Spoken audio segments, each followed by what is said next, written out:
আপনারা জানেন বিচারকদের দায়ের করা একটি, আমরা তো আসামি হিসেবে মামলা মিথ্যেই বলবো, মিথ্যা মামলায় যার বাদী হয়েছিল পেশকার, অতিরিক্ত চিফ মেট্রোপলিটন ম্যাজিস্ট্রেট আদালতের পেশকার বাদী হয়েছিল, সেই আমরা মিথ্যাই বলবো। মিথ্যা মামলায় দায়ের করা মামলায় 12 জন আসামিদেরকে এজাহারভুক্ত করেছে। একজন আসামি আমাদের অ্যাডভোকেট সাদিউল লিঙ্কন, যিনি বরিশাল বারের সভাপতি, তাকে সরাসরি যেদিন মামলা হয়েছে সে মামলা এজাহার হওয়ার পূর্বেই 4-5 ঘন্টা পূর্বেই তাকে গ্রেপ্তার করেছে।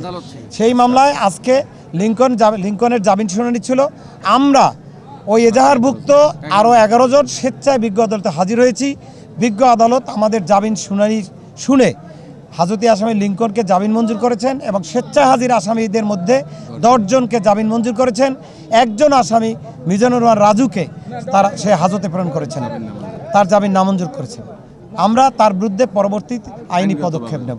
আমরা ন্যায় বিচারের যেহেতু চাই এবং ন্যায় বিচার মানুষ চায়, আমরা ন্যায় বিচারের পরিপন্থী আমরা কোনো কিছুই করতে চাই না।